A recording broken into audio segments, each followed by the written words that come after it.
From the moment Japan launched its surprise attack on Pearl Harbor, the High Command in Tokyo believed they understood the United States.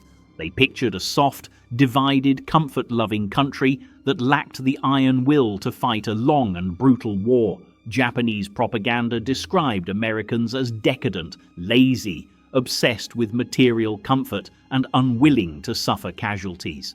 In their minds, if Japan delivered one sharp, humiliating blow, the United States would negotiate.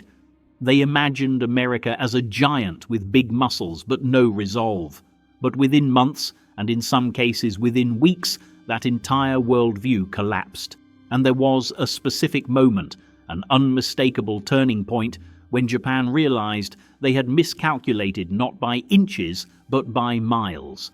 That moment came at the Battle of Midway, but the shock had been building long before the first dive bomber ever screamed down on a Japanese carrier. Pearl Harbor itself gave Japan temporary confidence, but underneath that victory was a warning sign that their own leadership ignored. American shipyards immediately sprang into 24-hour production factories that once built cars, now built aircraft at a speed Japan couldn't match even on paper.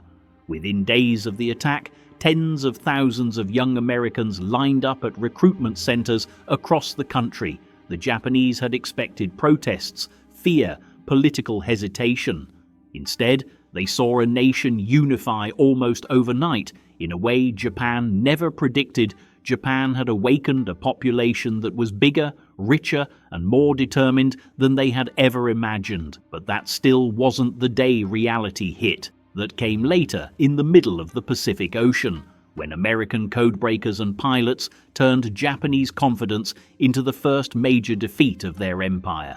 The Japanese expansion across the Pacific in early 1942 looked unstoppable.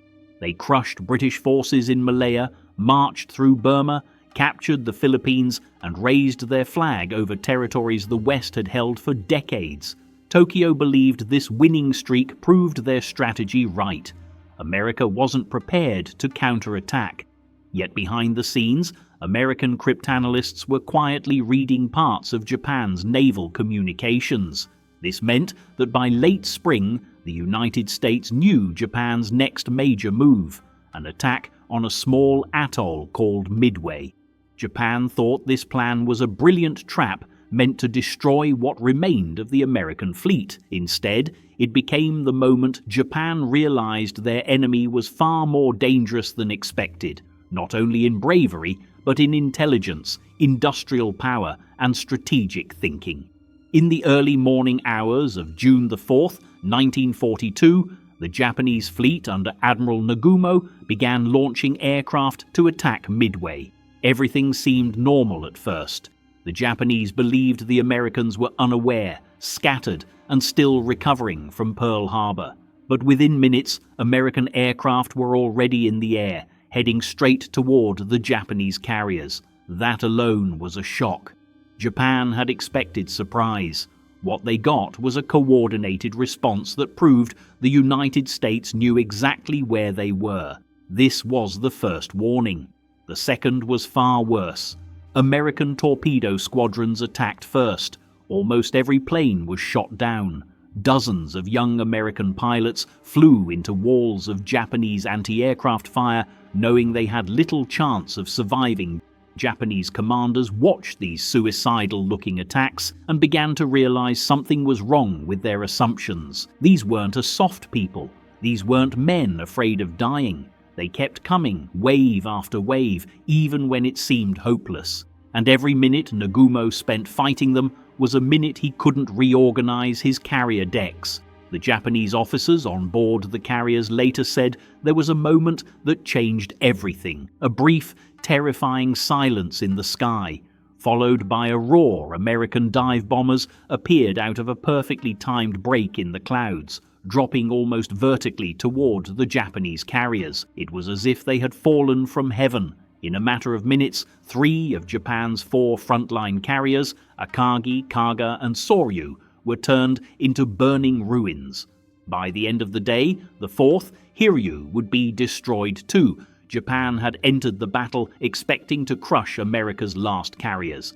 Instead, they lost the heart of their fleet. The men who survived described the feeling as disbelief rising into panic. One officer wrote that Midway was the moment he understood Japan could not win a long war. But it wasn't just the loss of ships that broke the illusion. It was what the loss represented. The Americans had outsmarted them. They had read their communications. They had predicted their moves. They had struck with precision at exactly the right moment. For a culture that prized strategic thinking and saw Westerners as predictable, this was devastating. The Japanese Navy, once the pride of the empire, suddenly looked vulnerable, and the Americans, once mocked as weak, were now proving themselves capable of brilliance. The psychological impact in Japan was enormous. Officers who had celebrated the victories of early 1942 now sat in stunned silence. Families back home were told that the battle was inconclusive, but the truth spread quickly in military circles. Japan had lost 4 carriers in a single day, something they could not replace. America, with its massive industrial power, would replace its own losses quickly. Midway was not just a defeat, it was a revelation. The United States was not only a match for Japan, it was a nightmare opponent, relentless, innovative, and able to produce more aircraft and ships than Japan could ever hope to match. But the Japanese realization went beyond hardware and strategy. The conduct of American soldiers and sailors shocked them too. The Japanese military had been taught that Americans valued life too much to fight the way Japanese soldiers did. But on places like Wake Island, Bataan, and later Guadalcanal, American troops fought with a stubbornness that contradicted every Japanese stereotype. They didn't surrender easily. They counterattacked, and when they had to fall back, they did it in a way that preserved strength for later battles. They were learning, adapting, and improving at a speed Japan couldn't match. After Midway, Japan went on the defensive for the first time. They fortified islands, built airfields, and began preparing for a long struggle they had never planned. For Japanese diaries from the time reveal a growing sense of dread. One naval aviator wrote, "America fights like she works, non-stop." Another wrote, "We believed they had no spirit. Now we see they have more than we imagined."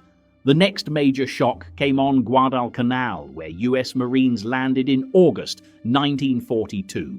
This was the first major American land offensive of the war. Japan thought it would be easy to push them back into the sea. Instead, they encountered Marines who fought with a level of tenacity and discipline that forced Japan into one of the bloodiest island battles of the entire conflict. Night after night, Japanese soldiers launched ferocious assaults, expecting to break American lines with sheer willpower. Night after night, the Marines held. The Japanese believed that they were the masters of jungle warfare, but the Americans adapted, building stronger fortifications, coordinating naval support, and using early warning systems that allowed them to intercept Japanese attacks. By late 1942, Japan's commanders realized they were fighting not the weak America they had imagined, but an industrial machine backed by millions of determined soldiers, all focused on one goal: victory, no matter how long it took. And the more the Americans fought, the more they improved. The planes got better, the ships got bigger, the tactics became more refined. Japan watched an enemy evolve in real time. But if there was one single day Japan realized the United States wasn't a pushover, it was June 4th, 1942, the day of Midway, because the defeat wasn't just military, it shattered a worldview. It exposed the flaw in Japan's entire strategy, and it showed that the Americans weren't just capable of fighting, they were capable of winning, and winning decisively. In the end, the war became a contest Japan was never built to win.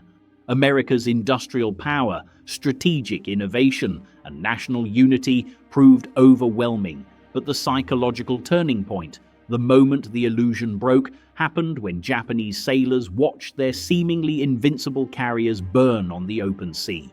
At that moment, the myth of American weakness died forever, and from then on, the Japanese high command knew the truth. They hadn't awakened a timid nation, they had awakened a superpower.